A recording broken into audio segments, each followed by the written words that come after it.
तो आज हम फिर रीड करेंगे motion in uniform electric field में। जब हम किसी चार्ज पार्टिकल को किसी इलेक्ट्रिक फील्ड में अगर ले जाते हैं तो चार्ज पार्टिकल मूवमेंट करता है किसी गिवन एक्सीलरेशन ए से। अब किसी गिवन एक्सीलरेशन ए से मूवमेंट करेगा तो ये तो फैक्टर है कि न्यूटन के सेकंड लॉ को फॉलो करेगा। अब न्यूटन का सेकंड लॉ F = ma होता है। जब हम किसी चार्ज को किसी इलेक्ट्रिक फील्ड में ले जाते हैं तो उस समय उसका जो फोर्स हो जाता है वो F = q होता है।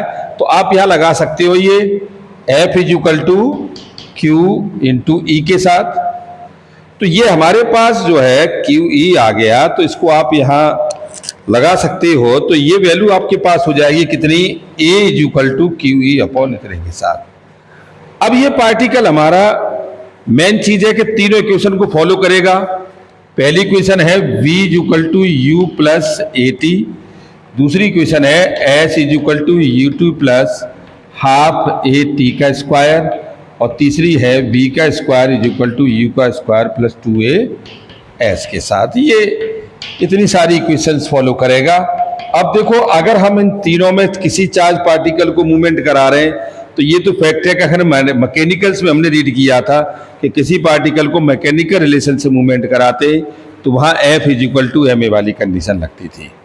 अब यहाँ इलेक्ट्रिक फील्ड वाली हो जाएगी तो हम यहाँ इस वैल्यू में लगा देंगे, कितना हो जाएगा U प्लस और ये QE अपॉन m × T के साथ, और UT + ½ और ये QE अपॉन m × T², और इसमें आपका हो जाएगा V² = U² और plus 2QE upon m × S के साथ। This is the electric field is a vector quantity we can define so be the vector यूनिशन of the equation in case of this electric field. अब ये electric field के अंदर उसने अपनी velocity को पार्टिकल ने किया U + QE upon m × T, S = UT + ½ QE upon m × T², और V² = U² + 2S V² + 2QE upon m के साथ।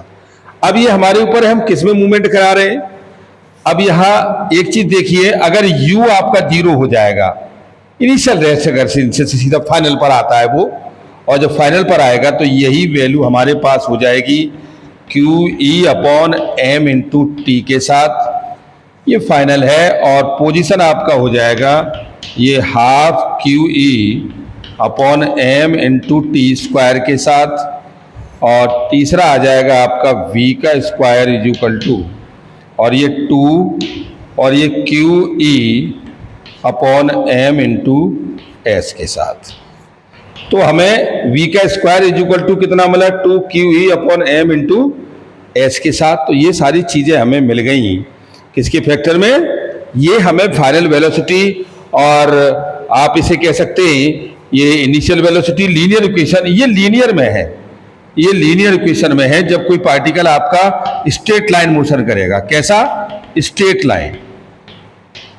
और ये पार्टिकल जब भी पोजीशन चेंज करेगा तो ये पोजीशन टाइम के रेस्पेक्ट में कैसा, कर्व मोशन करेगा, कर्व, नॉन स्ट्रेट लाइन। आप ये भी कह सकते हो ये भी स्ट्रेट लाइन नहीं होगा। और ये हमारे पास है, इसकी जो वेलोसिटी है V = √2QE upon m × S, ये भी कैसा है, ये भी हमारा नॉन स्ट्रेट लाइन है। तो ये सारी चीजें हम देख रहे हैं। तो ये इस टाइप से होने के बाद ये हमारे पास दो पार्टों में डिवीजन हुआ, एक लॉन्गिट्यूडनल और एक ट्रांसवर्सिव इलेक्ट्रिक फील्ड। तो लॉन्गिट्यूडनल वाले पार्टिकल है इलेक्ट्रिक फील्ड में, जब when the electric field act along the direction motion of the particle. तो आप ये कह सकते हो कि when electric field act along the,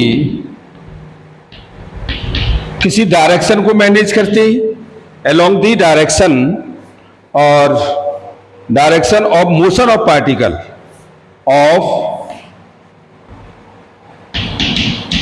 motion of particle is called longitudinal field। Longitudinal field के साथ। तो यानी कि जब हमारे पार्टिकल्स मूवमेंट करते हैं तो ये कैसा करते हैं, ये लॉन्गिट्यूडनल फील्ड में मूवमेंट करते हैं। तो ऐसे केस हमारे पास लॉन्गिट्यूडनल फील्ड में कहलाते हैं। और इसको आप नोट करोगे तो ये लॉन्गिट्यूडनल में दो कंडीशन फॉलो कराएंगे कि एक तो आपके पास हो जाएंगे V इक्वल टू ये पहला QE upon M into T के साथ, और दूसरा हो जाएगा ये पोजीशन में S equal to 1/2 QE upon M into T square के साथ। ये हमारे पास लॉन्गिट्यूडनल है और ड्यू टू डायरेक्शन के रेस्पेक्ट में मोशन कर रहे हैं। जब ये ड्यू टू डायरेक्शन में मोशन करते हैं तो ये अपने साथ इतनी सारी कंडीशंस फॉलो कराएंगे। दूसरी चीज, ये काइनेटिक एनर्जी मेंटेन करेंगे। तो काइनेटिक एनर्जी कितनी हो जाएगी, half m v2 square half m v का square is equal to electron volt के साथ।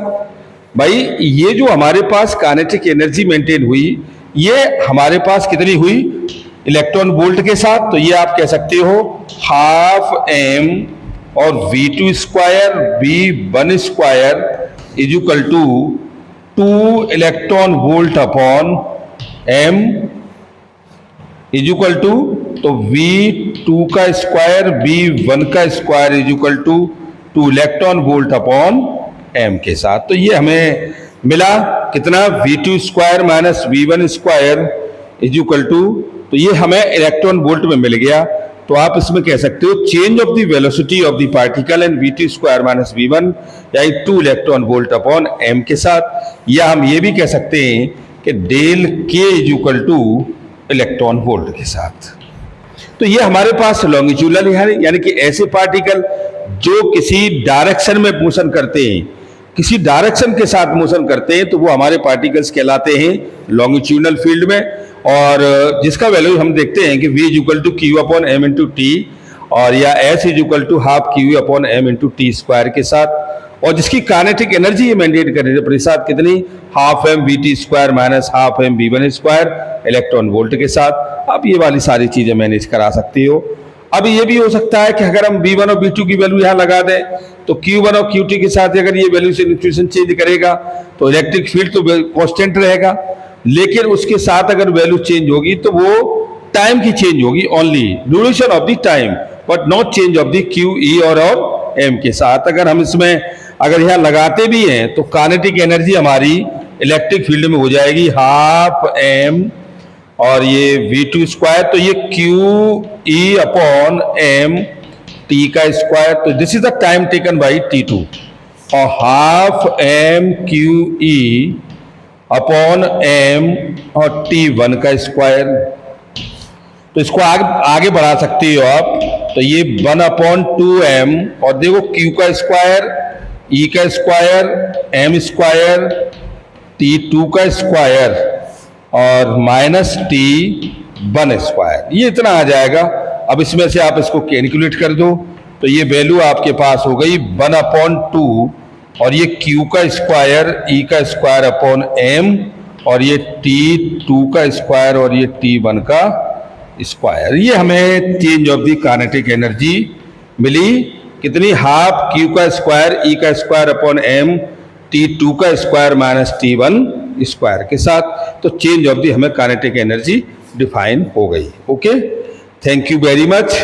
हमें आज इतना मिला, कल हम ट्रांसवर्सिफिकेशन को रीड करेंगे। आज आप इतना ही समझे। That is R, thank you very much.